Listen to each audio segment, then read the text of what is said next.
This is the Surly Grognards for July 30th, 2018. This is Peter Bowman, and as always, I'm joined by my good friend and co-host, Eric Carlson. How are you doing tonight, Eric? I'm doing all right. Excellent. So, no particular topic this week. Unsurprisingly, you know. Yeah, preparation, that's for bullshit. That's bullshit. That's bullshit preparation. And we had an actual topic last week. Yeah, we did. We talked about the tick. Oh, yeah. Yeah, we totally had a topic. Shut up. Well, you talk about, Peter. Of course we had a topic. We have a topic more than half the time, Eric. It's funny that you think that. No, we actually have. Okay. No. I totally believe you. I just don't believe it. Well, you got to remember, you got to factor in also most of the time we come up with the topic at the last fucking minute, but we have a topic. This is true. And we don't necessarily stay on the topic the whole episode. No, because we really we're bad don't. at that. Good. We are easily distracted. What's that shiny thing behind you, Eric? Holy crap, there's something behind me. Dude, someone's jingling keys. Is it you? Yes. All right, so I guess we'll start things off, talk about what we've been up to, and then we'll just, see if that segues anywhere in particular. So what have you been up to recently? Last night, or not last night, yesterday I tried Kill Team, the 40K Kill Team, the new skirmish game Games Workshop just put out. Okay. Got like 4 games in like a few hours. I was over at Hobby Bunker, and that game's a lot of fun. Cool. And the boys are good. By the boys, I mean orcs for the uninitiated and the heretics.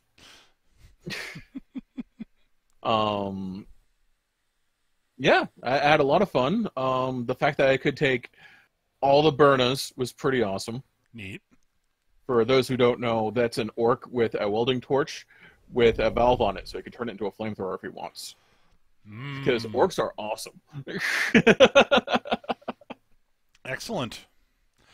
So Kill Team's basically Necromunda, but with 40k armies, effectively. Sort of. The okay. Progressions, from what I could tell from playing it, we didn't do it like an actual campaign stuff. There's a lot of just dicking around with different lists and seeing what works. Yeah. The progression's a lot less shallow than Necromunda. Okay. But the scenarios are more involved, and it's much better balanced. It's designed. Wait. Yes, a Games Workshop game where they actually shot for balance and might have succeeded. My head hurts, Eric. I know. Clearly, I got my ass absolutely kicked by Grey Knights, but I never felt like the game was unwinnable. Okay.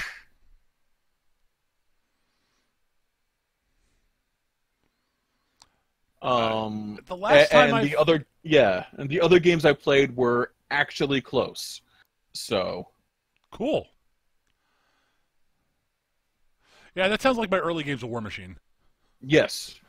Where I got stomped, but I actually felt like there were things I could have done to maybe give myself a chance at winning. Yeah. Like, I definitely could have used cover better to get in close to the Grey Knights. Because they basically set up a fire line and went, I am not engaging in close combat with orcs. That is folly. There are 5 of us, and they outnumber us 2-1. Fuck that. I can't That's not even counting all the grots I brought. Nice. Anything else of note? Game-wise, not a lot. Kill Team was a lot of fun. Kind of annoyed that all the books were bought out by the time I got there. Dope. That's unfortunate. Yeah. Game-wise, not a lot. I've been devouring Overlord, though. Ah. Have you gotten to Season 2 yet? I'm like almost done with season 2. I Like I haven't said, started. I have not started devouring season 2 it. yet. Like I started like sometime last week. I started in one. I was like, I'll watch some Overlord before bed. I should rewatch it before I start season 2. And hey, look, I'm almost on season 2 now. Holy shit! Yeah, I rewatched season 1, planning to get to season 2 at some point. I've been watching a few other shows here and there. Yep. I keep on meaning to check out Cells at Work because apparently that's the new hotness. And I appreciate weird anthropomorphization of things that should never be anthropomorphized. Sure. Let's see, what else have I been watching? I've been watching Hanabado, which is a show about girls playing badminton.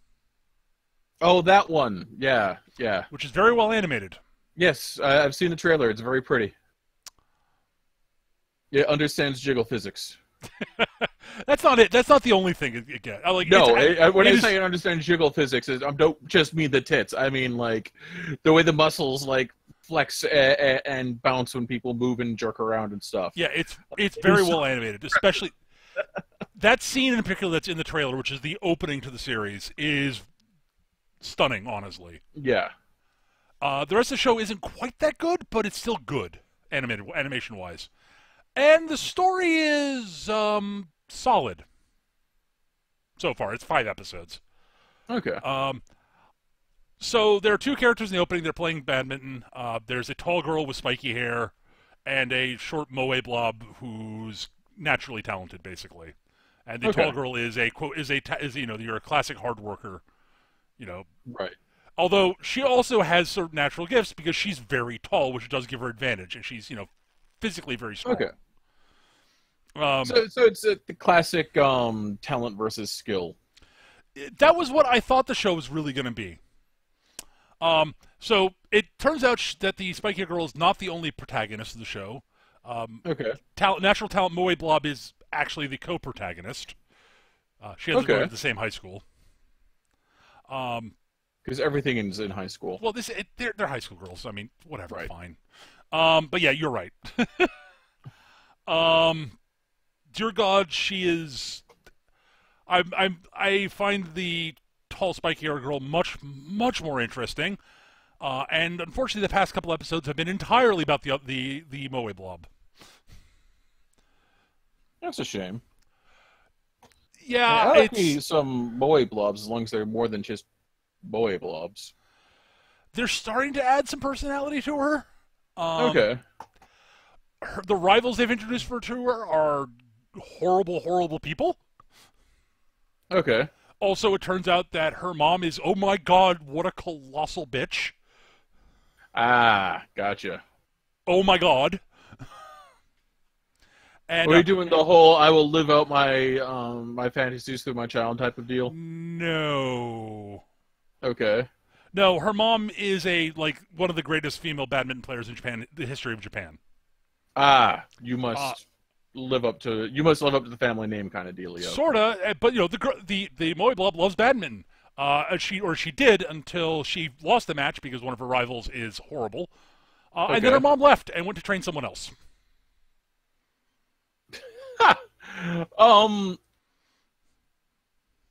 Apparently she doesn't understand what? Did I mention colossal bitch? Of course she's going to lose. She's learning. How are you supposed to learn if you don't lose? Well, she was beaten through chicanery too, though, is the thing. Okay, her opponent actually intentionally got her ill. Well, then maybe you shouldn't be eating stuff made out of people's phlegm. Dude, I'm not gonna spoil how it works, but it's dumb. But yeah, so she's been basically after that she basically decides to win as much badminton as possible so that her mom will come see her again. That doesn't work. Meanwhile, I'm still watching her, and so she basically eventually gives up and says, "Yeah, fuck it. What's the point?" Then she finds out that her mom's been training this other girl somewhere else, who's a super prodigy, and she basically quits badminton. To which my reaction is, "All right, now you now have a new motivation. Fuck you, mom." Yeah. Which is basically where she ends up at the end of episode 5, as near as I can tell. So that kudos to does her. seem to be the smart move. It's like, oh, I will destroy your new protege. I will leave nothing but ruin in my wake. I'll destroy her, and then when the time is right, I will destroy you. Fuck you, mom. But yeah, so unfortunately means the folks shifted away from the tall, sprite girl who's actually kind of cool. Right. I'm like, but I want more of her. She's cool. You're okay. You're a little more interesting. I wish the show was a little bit better written. I wish the writing lived up to its animation, basically. Right. It's sort of the exact inverse of Baby Steps, where I wish the animation lived up to the incredible writing. Mm. I'm not sure which I prefer at the moment. Actually, no, it's not true. I know which one I prefer. I prefer Baby Steps because, dear God, I don't hate. I actively like all the characters in Baby Steps. Like, it's got one weak link, whereas this has a few. Right. And I'm not as much of an animation junkie as say you are. Right. So yeah, I've been watching that. I'll keep watching it for now because it's not bad. It's just not as good as I'd like it to be. Let's see what else I've been up to. Oh yeah, so I've dove pretty hard into Warframe. I could tell. It seems every time. I wonder what Peter's playing. Oh, he's playing Warframe. Never mind. Yeah. Warframe is the gameplay and dear God, there's an actual fucking story, and it's pretty good. It is way better than a free-to-play game has any fucking right to be. Cool. Very cool. It's got one of the best free-to-play models I've ever seen, in that literally everything in the game that has anything affecting game mechanics can be gotten in-game just by farming stuff. Nice. So, if you want to spend money, you can do it to speed up getting stuff, but you can't get anything that'll make you can't do anything to get anything. The only things you can buy that you can't earn in game some way are cosmetic stuff and boosters that just speed up your progression somewhat. Okay. That's it. That's pretty cool, actually. Yeah. They've done a very good job with it. And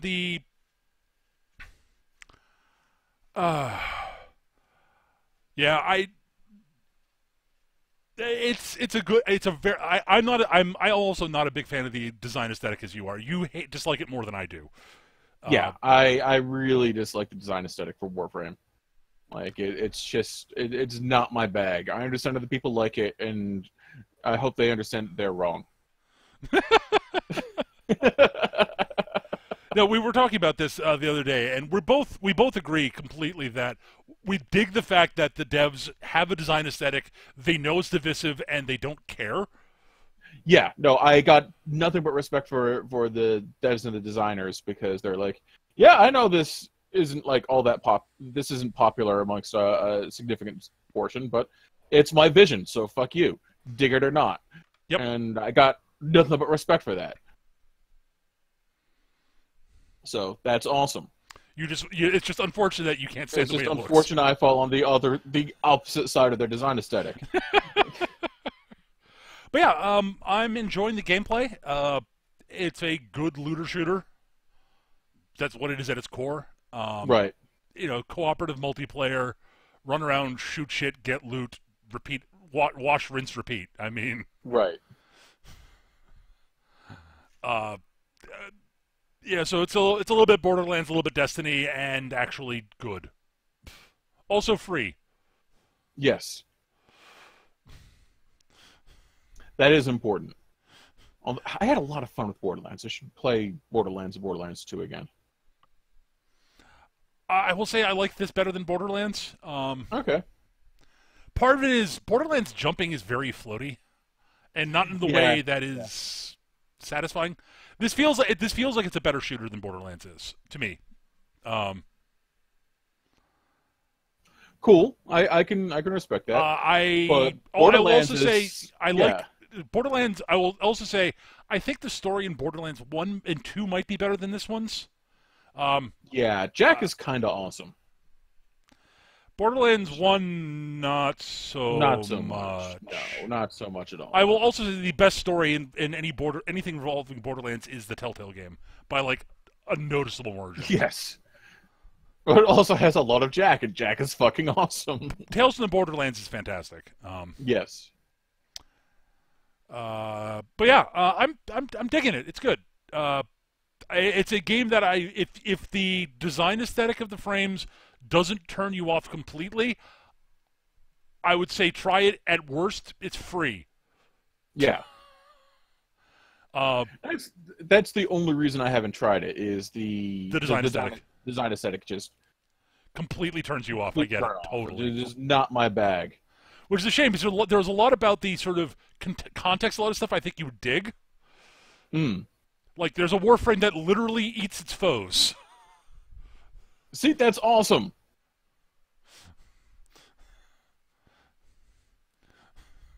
And there's one that's a giant infested monster thing, which is amazing. And as it fights, it mutates more and more. See, that's awesome. I knew you'd dig that. It's just a shame it looks like a totally over-designed Final Fantasy villain. Because they all do. I don't know. I'm not sure. I wouldn't say all of them look like they're Final Fantasy, but some of them definitively do. I also want to make sure that I to clarify, when I say over Final Fantasy, I mean the completely over-designed late tier Final Fantasy. Mm-hmm. Like, I don't even know the numbers. Post after I stopped playing. Which, yeah, that it was like a couple decades ago. Shut up.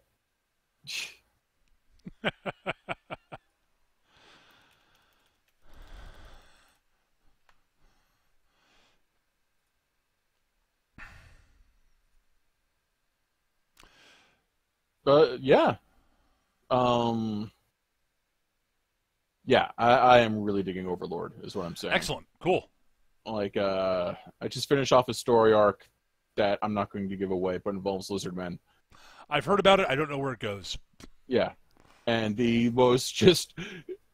They managed to make an adorable moe lizard girl, and it was awesome. And she's actually kind of badass, so, you know. Nice.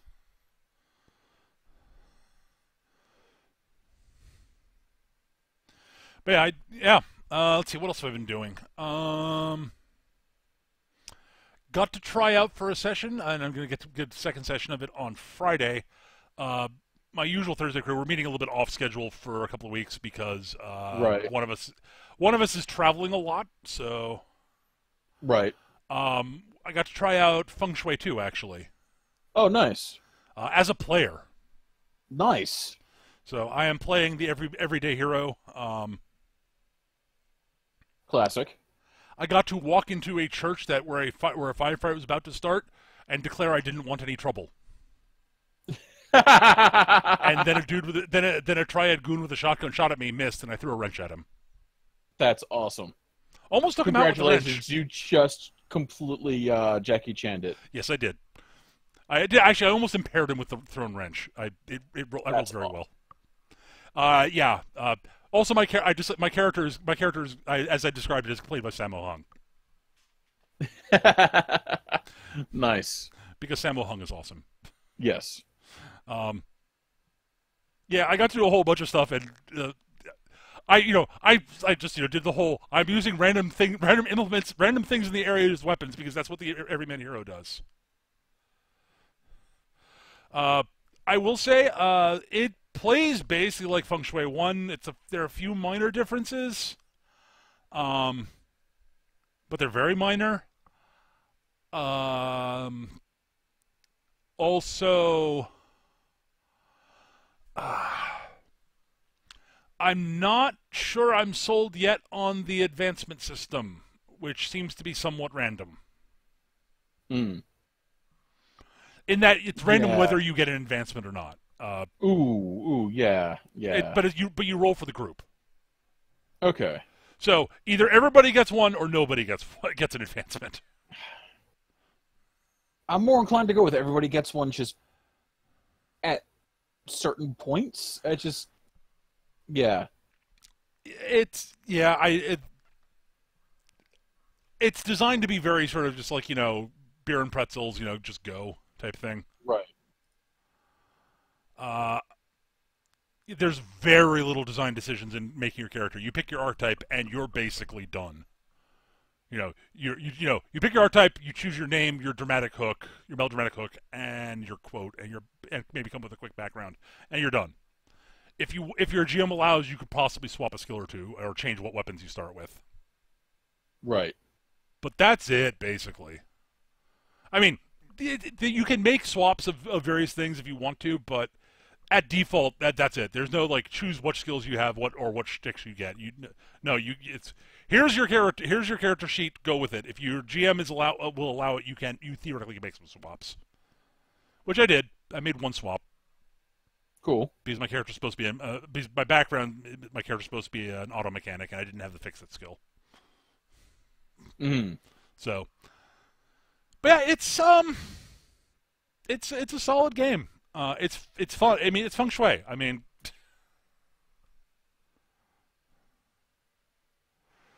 so cool. But I got my Star Wars game starts up next week. Cool. Starts up again rather because San Diego Comic-Con happened, which means about 2 weeks of not happening because our GM went to Comic-Con for work. She works at a comic book shop. She works for New England Comics. And then immediately after, she was like, nope, not dealing with anything human. After Comic, yeah, I can grok that after working at Comic-Con, yeah.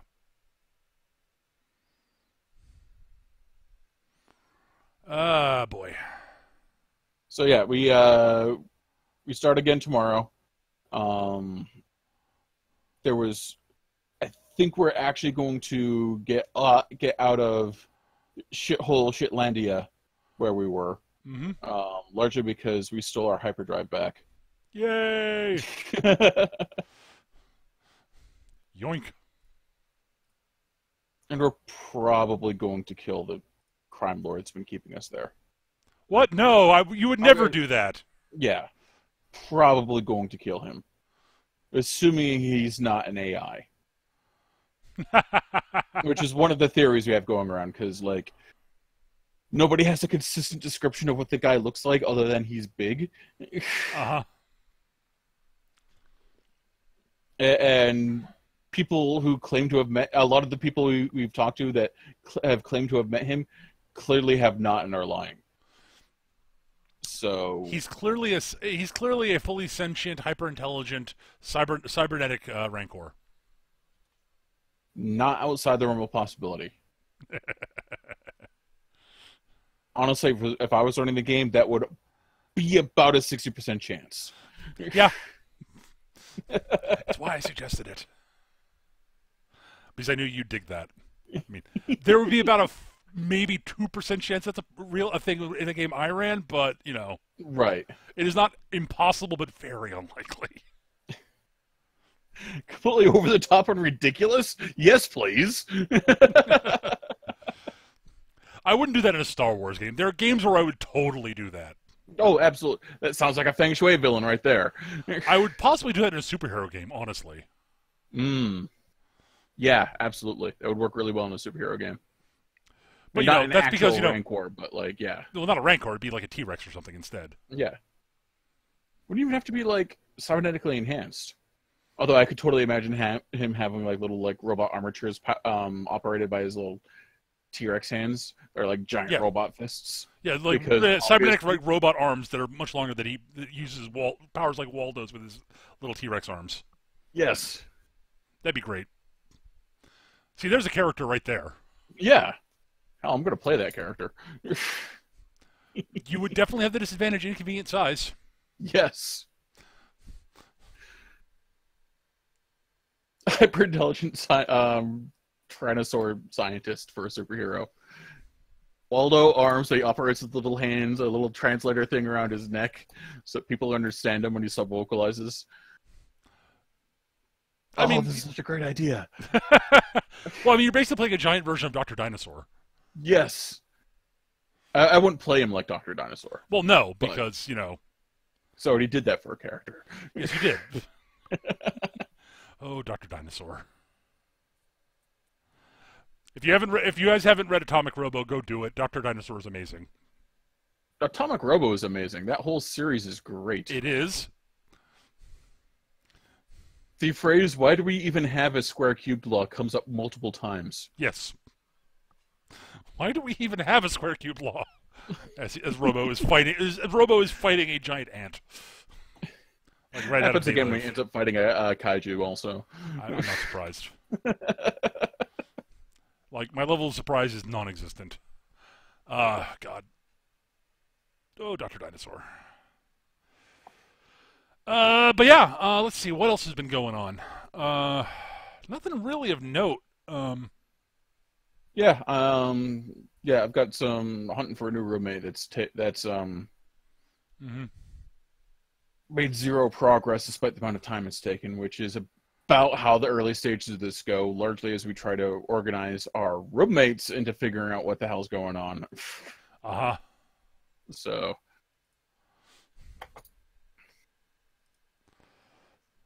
Or I try to organize them, and by try to organize them, I mean I ignore the problem until I can't anymore, and then I try, and then I get frustrated, I ignore the problem until I can't anymore.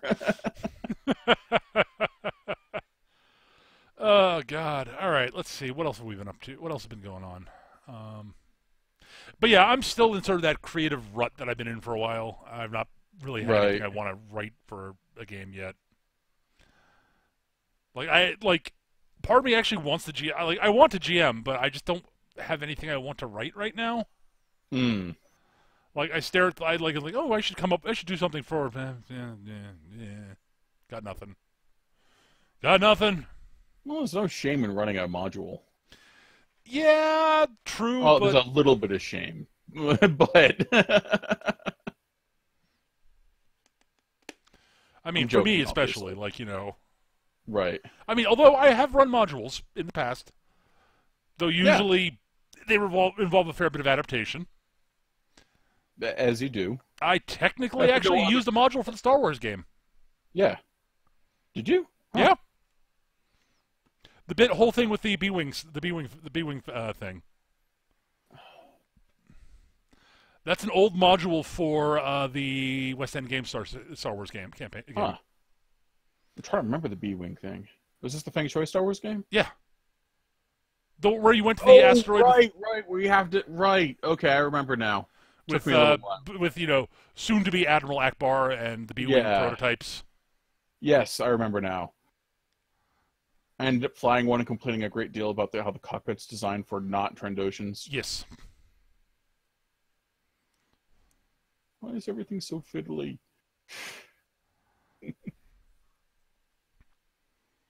So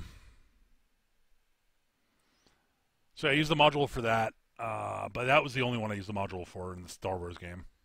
Right.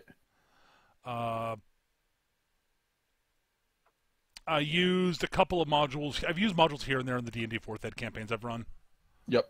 It's like, well, I'll just take the base bones of it and plunk it into my campaign setting. Because, I don't think I've run a 4th Ed D&D game that was not in my own campaign setting, except during Living Forgotten Realms. That doesn't count. Right.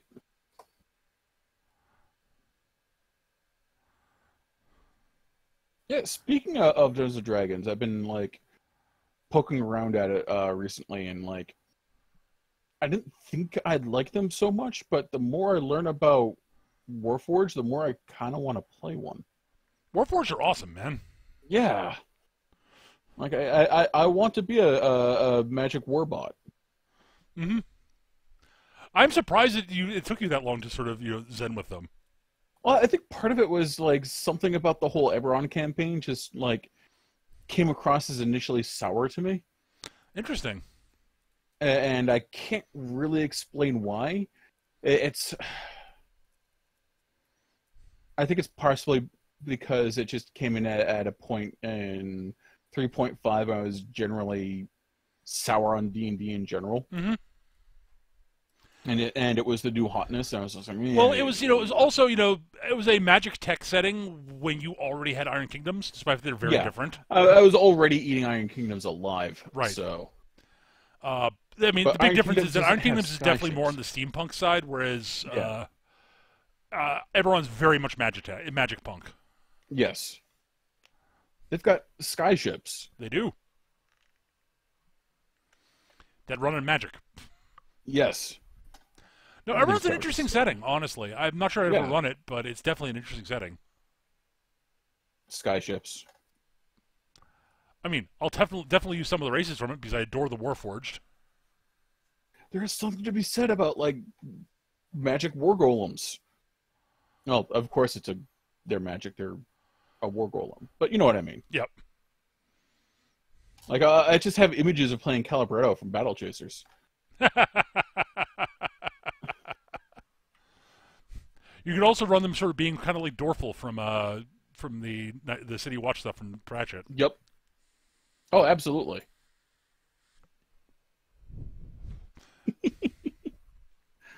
Your safety is my highest concern.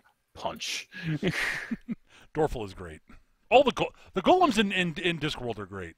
Let's be real. Discworld is great. Let's be real. Yes. God, what else?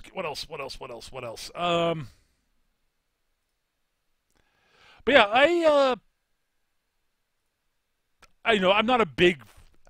I'm one of those GMs who likes coming up with my own settings, just as a general rule of thumb. I very rarely run in official settings, unless the game in question is very tied to the system. Like the system in question is tied to the official to a setting. Right. Like feng shui. Like I've used the feng shui rules for feng shui stuff, but generally I stick with the feng shui setting. Yep. Iron Kingdoms I ran in the IK setting because it's pretty intrinsically tied to the setting. Yep. And I've run a Star Wars game now because I wanted to run a Star Wars game, and I'm going to be running a Star Trek game at some point. I swear. Right. This I swear. I will get my brain wrapped around this shit. And we'll fly around in a bird of prey. That seems unlikely. I'll fly around in my bird of prey. That seems unlikely. Screw you, I want a bird of prey. Too bad. You don't get to have... The party gets to have a ship as a party, and you guys, it's a Starfleet campaign, and you know that. Nobody likes Starfleet. Starfleet's dumb. Uh-huh.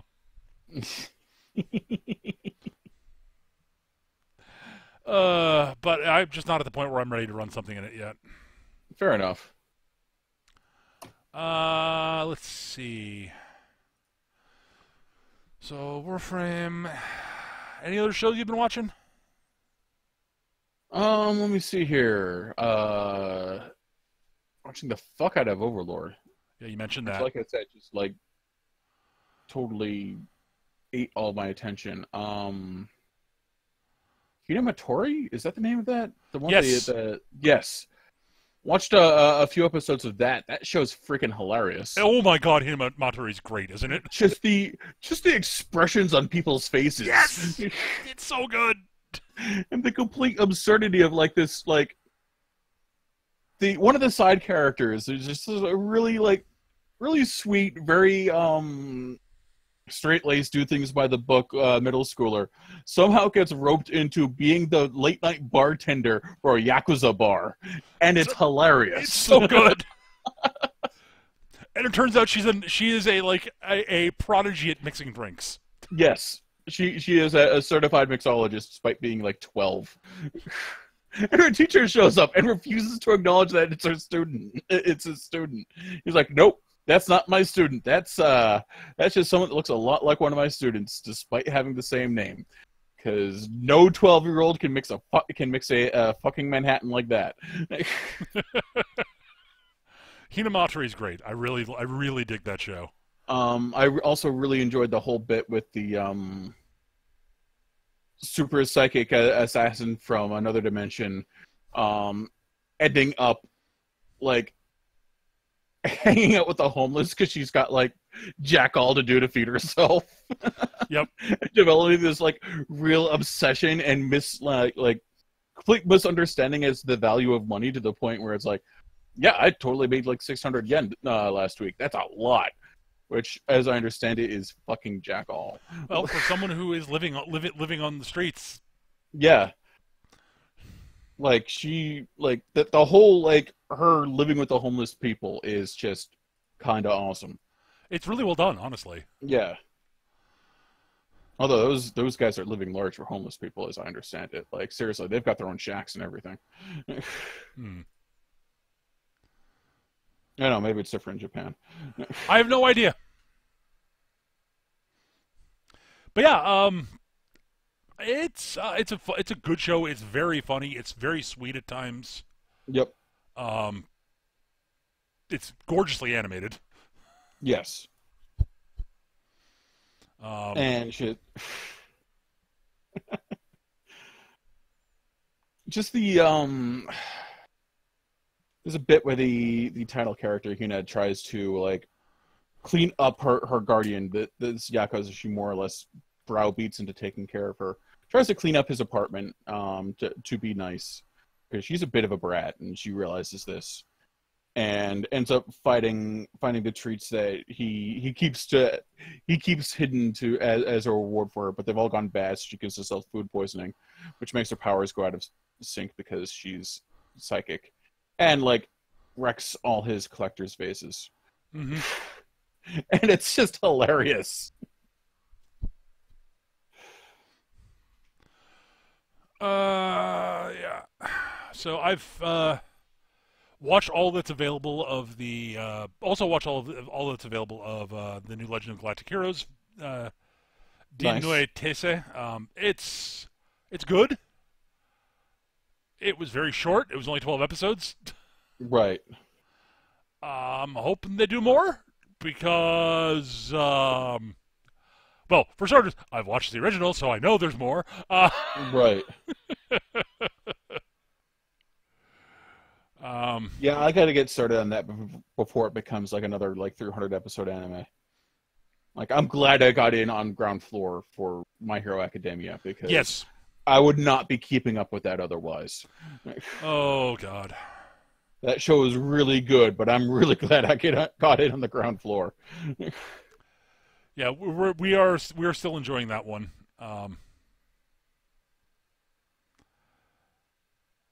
He's good. What else has been going on? Sue's the best girl. You cannot deny this. This is scientifically proven fact. I see. Yes.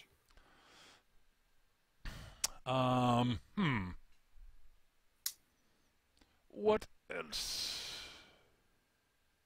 Let me see here. What did we think of the big fight? If you're talking about All Might versus All for One, or One for All for One, yeah. Yeah, All for One. It was good. I mean, yeah. It was really good.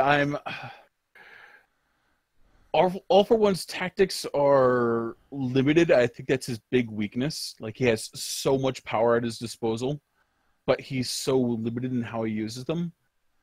It's really interesting. Yeah. He's, strategically obviously very clever, very smart. Yeah. But he's not that inspired a tactician. Yeah. He's very. Well, actually, I'm not sure he's not an inspired tactician, but he's not creative. I think it's more. Well, and just All Might just being All Might all the time is awesome. Well, All Might is amazing. He's a great character. But it's just good. Yeah, and come on, man, United States is smash. Yeah, best attack name ever.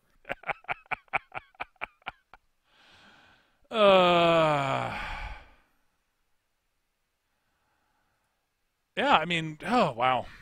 Anyways, let me check something here. Well,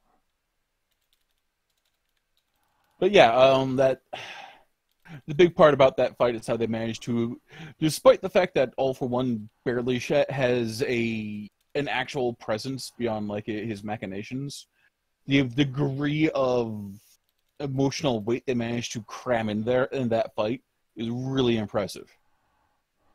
Like I was pretty impressed. Like here's the character that's been moving behind the scenes. Ooh, spooky. Here's the direct fight with All Might. Ooh. Wow, they managed to make you give a shit. Oh Like, yeah, really totally. give a shit. Which is pretty much what My Hero does best, is make you give a shit. Yes, I would agree with that completely. They do a very good job at making you care about characters and situations. I'm currently looking for questions from viewers. So we're running out of steam on sort of talking about crap and Right. While I'm looking this up, question for you, Eric. This is just off the top of my head. Anything, Sure. any sort of thing, TV show, movie, comic book, whatever, or game of some sort that you're looking forward to that's not out yet?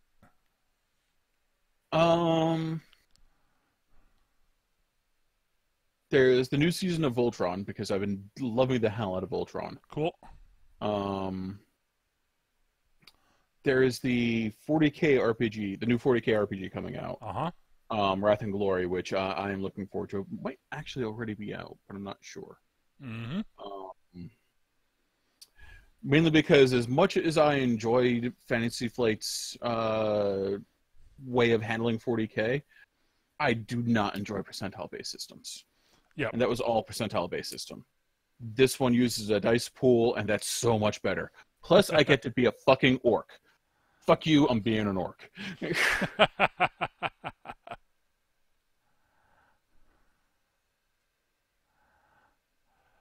But yeah, saw the trailer for Godzilla King of the Monsters or Kill Monsters. Can't remember the title of it. Yeah, I'm actually excited for that now. Yay! Like, yes, I'm going to see that movie. It involves Godzilla, and as long as it doesn't revolve around another milquetoast douchebag trying to get together with his family. It was just like the 10th time I had seen that particular plot in a sci-fi movie in a row, and I just did not care about that guy at all, or his plight. And I was really annoyed with the manner in which they would just cut away from the action with Godzilla at the last possible moment before it got good, because giant fucking teases. Yep. But it all got made up for when Godzilla breathed radioactive fire down the Muto's throat. That made up for it. Okay. Cool. That was goddamn epic. Fine. That 1 10-second scene saved the rest of the movie. Well done.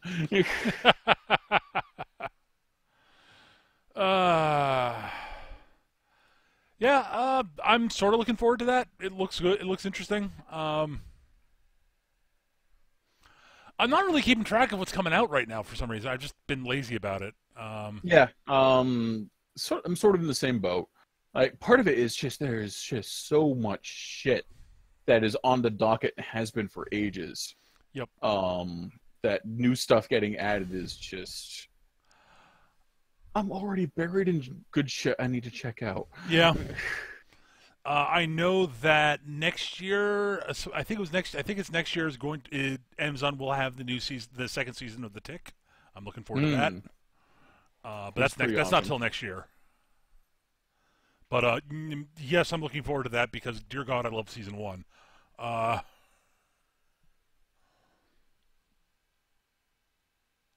looking forward to them finish. Awesome. I'm looking forward to second season of Yamato finishing up at some point. God knows when that will be.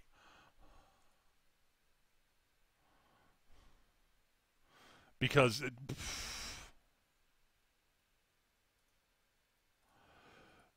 the release schedule for that show is yeah. is Yeah. they're now up to episode 12 on Crunchyroll. So, Right. and there will be 26 episodes most likely. Mm. Oh, I should also mention I'm looking forward to the Orc Codex with bitterness and hatred at how long it's taken. Cool. Sure. Announce it in like late May and make me wait 3 months, probably 4 at this point. Fuck you, Games Workshop. Let's do Imperial Knights and Custodians before the Orcs. My God, I hate you sometimes. Bart Dim in the chat mentions that Paizo is going to be launching the Pathfinder 2.0 tests on Thursday. Cool. Interesting. Cool.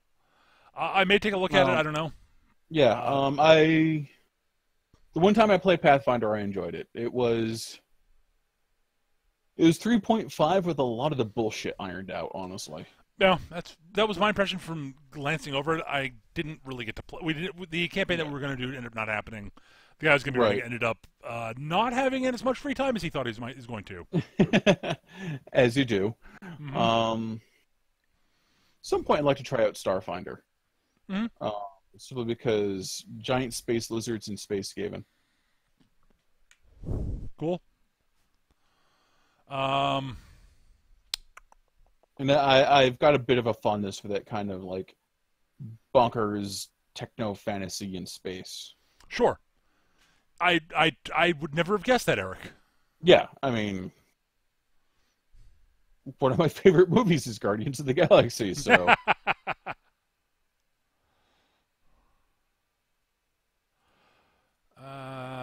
Let me take a look. Anything else coming up that I'm actually like looking forward to?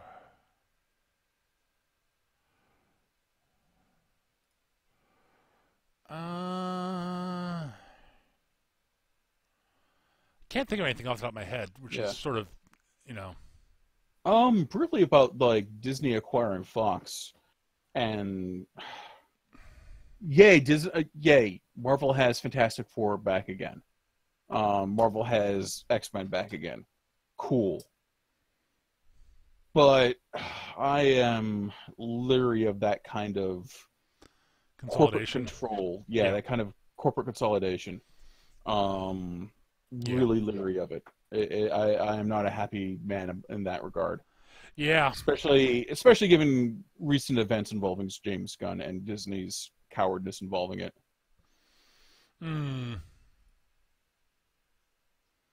So, yeah.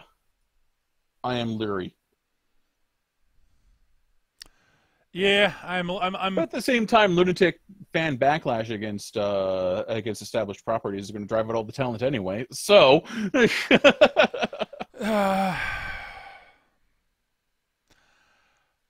all right. Well, we do have a question from Bardic DM. Mm-hmm.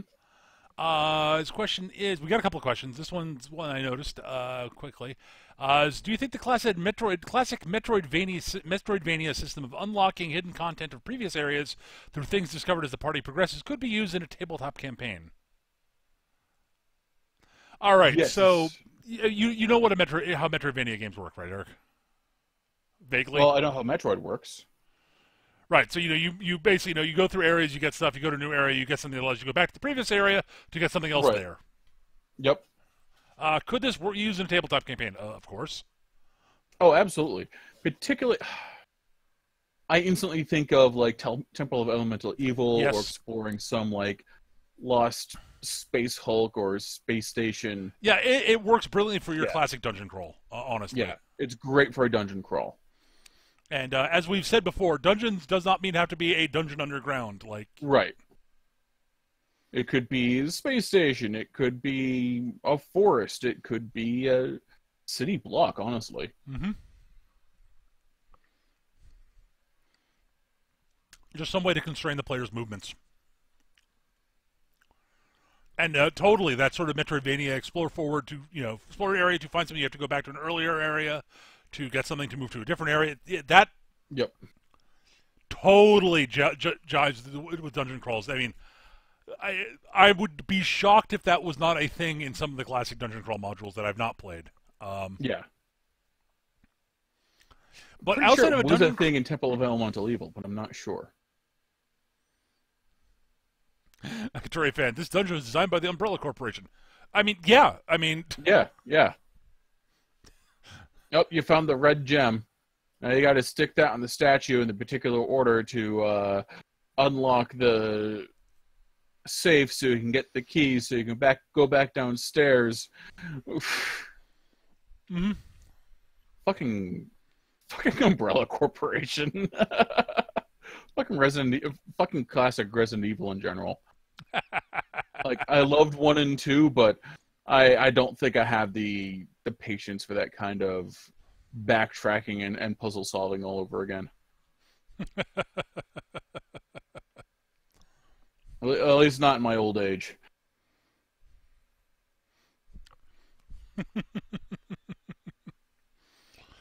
Oh my god. Yeah, so yeah, I definitely think that's something that it's a dungeon crawling staple, honestly think. Yeah. Up your restored power to the hab blocks, so now you can open the doors down there and get inside, so that you can find the data uplink that'll give you access to the penthouse, that kind of deal, you know. Oh yeah. Yeah, totally. Yeah, it's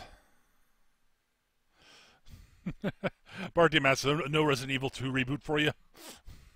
No, as much as I really did enjoy it the first couple times I played through, I think I'm played out in that style of game, much the same way I'm played out on Japanese RPGs. Yep. Really loved them back in the day. Don't think I have the patience for them now. In fact, I know I don't have the patience for any Japanese RPG now. I've tried recently.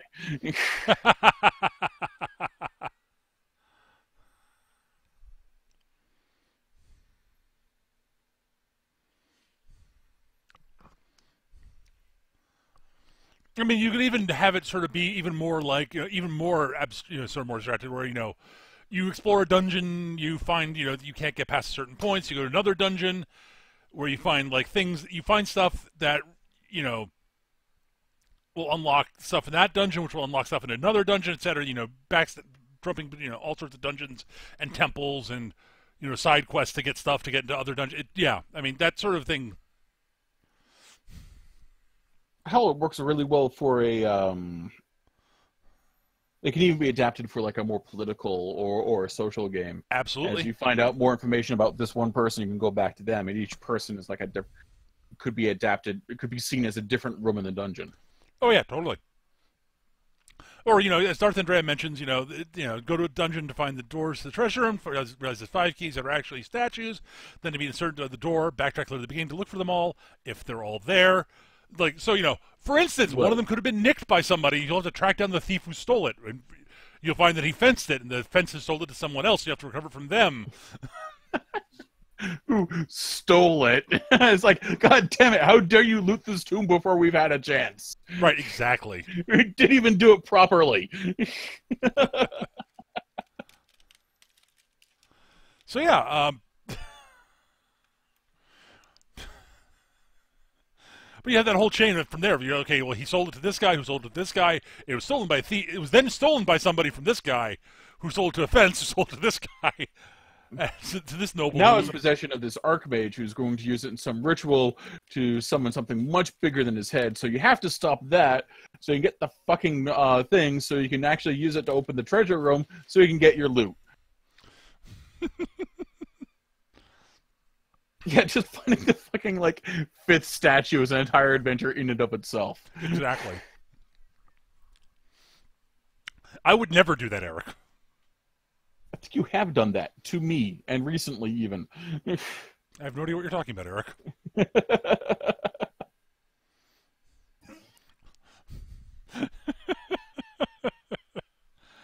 Oh, my God. Maybe a little bit of the Star that sort of thing may have a little bit happened in the Star Wars game. Yes, Star Bardic DM. No, that didn't happen. Clearly, it didn't happen.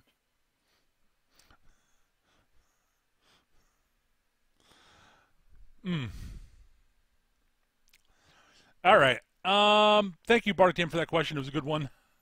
Sparked a nice little discussion there. Yeah. Let me see if there are any other. We looked at that. Looked at that. Yeah.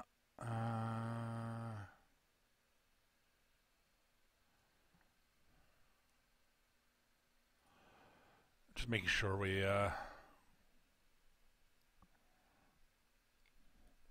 Okay. Now there's another question. Bardic sent in. Recently been rewatching Motor City, a great Mad Max style show from the makers of Megas XLR. He was wondering if we know of any system that does multiple vehicle-based combat well enough for it to be half or more of the combat encounters for a campaign.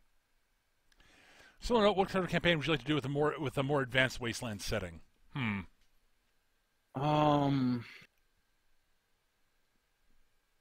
So I'm gonna confess, I've been watching Gorka Morka, Gorka Morka campaign on this gaming site, and it's been making me think about Gorka Morka. Which, and that sounds like an awesome thing to A, play, and B, set an RPG in. Mm-hmm. So yeah, I have also been noodling on how can we do kick-ass bunched together vehicles chasing each other through the desert while we fire big ugly guns at each other. I honestly can't screaming "Wah!" I honestly can't think of an RPG that does multiple vehicle combat that well off the top of my head. Yeah, I'm certain one exists.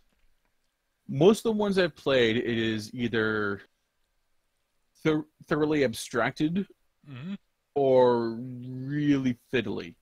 Like Shadowrun has a pretty in-depth vehicle customization system, but it's really fiddly, and vehicle damage works like this. You're doing great, you're doing great, you're doing great. You chest exploded and everyone inside is dead. Feng Shui does chases pretty well, but it doesn't do vehicle combat well. Yeah. Trying to think of other games I've played. The thing is, there are other games out there that I know have more in-depth vehicle stuff in them. But because that was never the focus of the campaign I was in, they get glossed over and abstracted pretty heavily.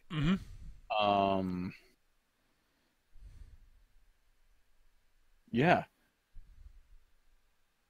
With the exception of Shadowrun, because someone always has to play a rigger.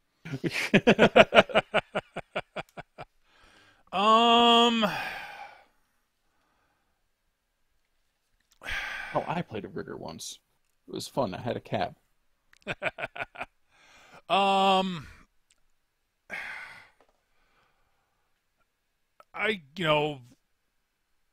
Technically speaking, you could probably do something like that in Hero System. I mean, the combat rules handle vehicles as well as they handle normal combat. Yeah. That's sort of your default thing. There was, but yeah, it's sort of my default thing, and B, it's Hero System, so the combat's gonna be it'll handle it as well as it handles normal combat, which is but it's somewhat drawn out and somewhat fiddly. The old Deadlands game had a post-apocalyptic setting called the Wasted West that I remember had vehicle rules. But I never played around with them and never got a chance to try them out. So therefore, their rules didn't stick, despite the fact that I devoured them because I wanted to play Mad Max. So yeah, they didn't stick, and I never got to test them out myself. So yeah, I can't recommend it simply because I never tried it. Also, I don't remember it terribly well.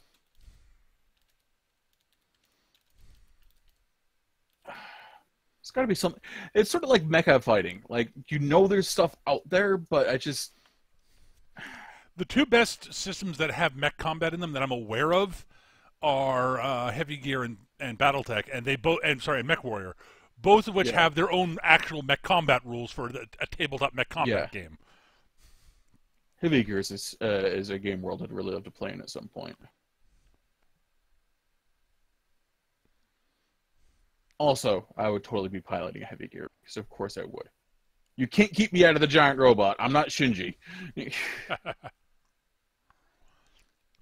Supposedly there's a sort of Mad Maxy sort of style of a game called Atomic Highway. Mm. So you might want to look into that.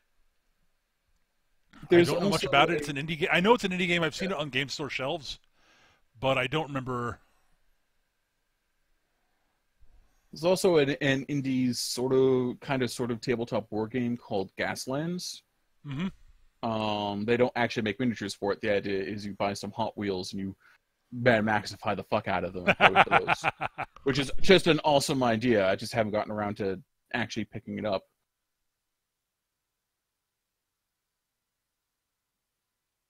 So yeah, that might be worth looking into. Especially because considering, if I remember correctly, it was relatively cheap. But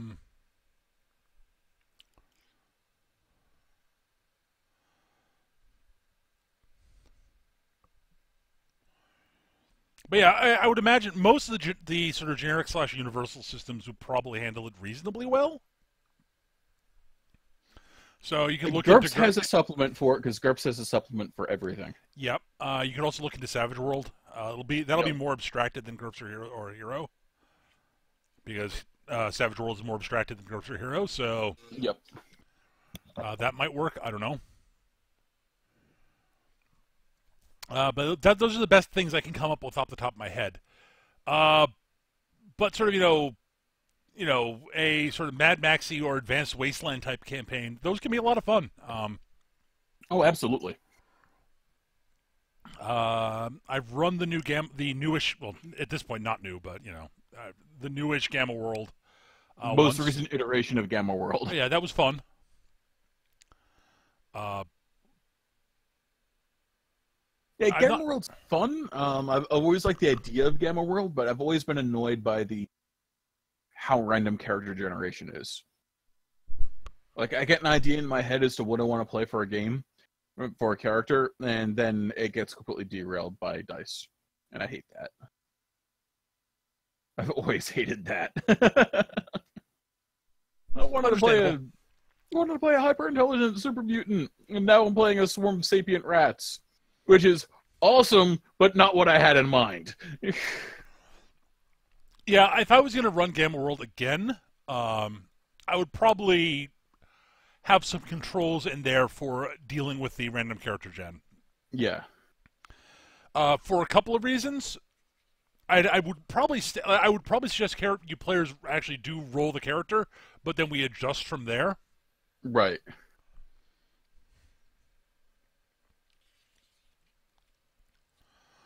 Because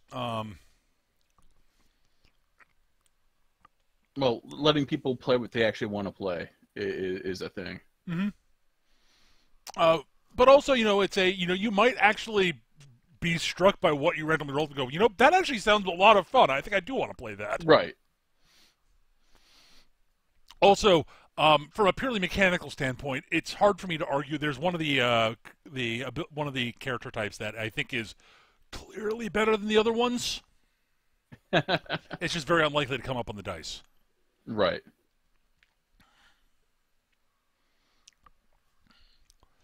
Well, you know me. If I find something that that hits me, then I will play it regardless of how good or bad it is.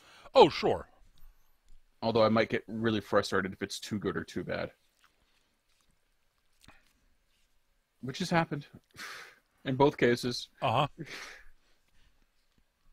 I did not intend to be this good. Nothing's a challenge. Why can't I pick up a fork? Sometimes the latter is because you forgot you added your character up wrong. It had you had more points floating. Yeah, that's happened several times. That is the big bane of me in point-buy systems. I love point-buy systems, but I will sometimes forget that I have points to buy. I remember during the GURPS Base Pirates game, I looked at your character and said, Eric, why do you have so few skills? Do the math. Oh, I see why, Eric. You're down about 30 points, I am? Oh, well then I guess I'll spend that on skills. There was another GURPS game I know where I looked at your character. I said, "Okay, Eric, I hate to say this, but if you were to drop a point out of either strength or health and add it into Dex, you would save like 30 points Yes. and keep all your skills at the same levels." And you were like, "What?" Oh, it might have been that. It might have just been like literally buy your Dex up by a point. You will save points. No, it was definitely two separate things. Because one time was the first time I'd played GURPS since high school. Yep. The second time was the Space Pirate campaign. So I remember we were I was becoming a little frustrated with my character not being not seeming to be as good as everyone else. So you and I reverse engineered my character, and turned out he was in fact not as good as everyone else. Oh yeah. No, that was that one. Yes. Yeah. It was the Mech Warrior campaign where I basically said, Eric, if you buy your Dex up by a point, you will save points. Right. Yes, I remember that now. Yeah, it was Finbar. That was. You were like, what? I mean, if I pay 10 points, pay whatever, like 10, 15 points here, I save points on skills. Oops. Well, okay then. My Dex is a point higher. Oh. Yeah. Yeah. So, but yeah, definitely, like, the advanced, the wild, the post-apocalyptic Mad Maxy type game definitely has a lot of things to recommend it. I particularly like the bizarre weirdness of the setting of Gamma World. It's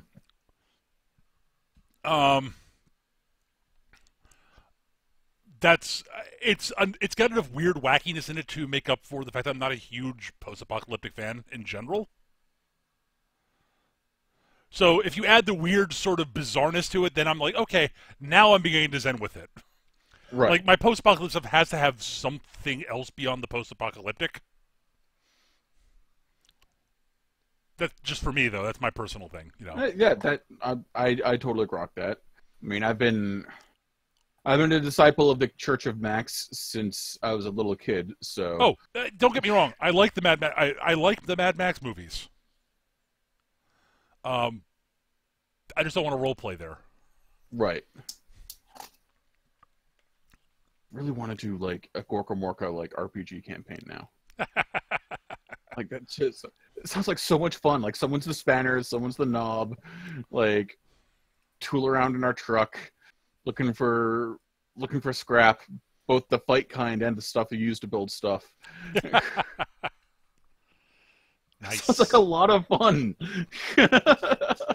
Sounds like more your cup of tea than mine, but sure. Yeah. I think that's going to do it, though, for today. Thank you for the questions, Bartim. We do appreciate that. Yep. We do try to save the time at the end of shows for viewer questions. So if you have viewer questions, like questions you'd like us to answer on the show, send them to us. We have an email address. Our email address is surlygrognards@yahoo.com. surlygrognards@yahoo.com. Or you can post them in the comment section on YouTube. If you got feedback for us, constructive criticism, etc., we love getting that. Please send it to us, same places. And if you got show topic suggestions, things we can do where we can spend an entire episode talking about them, we love those, because that means we don't spend an episode sort of going, oh, what are we going to talk about? I don't know. I guess we'll just talk bullshit for an hour and a half. Yep. So, yeah. Short suggestions are the best. We love them. Yes. We have a few in the bank we just haven't gotten to. We'll come back to them. We also forgot. We kind of we sort of started talking about today's. We should get ready to record the episode later than usual. Yeah. Normally we start talking about 15 minutes before the show. It was literally like, so Eric, what do you want to do for Grognards tonight? I make a Pinky and the Brain reference because apparently I stopped developing in the 90s. But then I realized it was 6:55. It's like, yeah, we should probably do something. So yeah, so we love show topic suggestions. Email them to us, post them in the comics. You can send them to me on Twitter if you'd like. My Twitter handle's @MechaGM. I do tweet out when the show's going to be going live. We record the show most Monday nights at 7 p.m. Eastern here on twitch.tv/MechaGM. So yeah, let us know. But that's going to do it for tonight. Thank you so much for listening. I hope you guys enjoyed the show. And I'm not sure if we'll be back next week.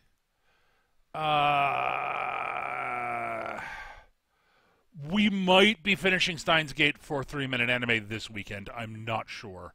That reminds me. I've got a family thing on Saturday. I don't know if I'll be back in time to do. Okay, we'll work that out off episode. So we'll figure something out. But so it's possible we'll be doing Grognards anyways. We'll see. But that's going to do it for tonight, guys. Thank you so much for watching. We hope you enjoyed the show. And we'll be back either next week or the week after or something like that with more shenanigans. Anyways, that's going to do it, guys. Bye, everybody. Bye.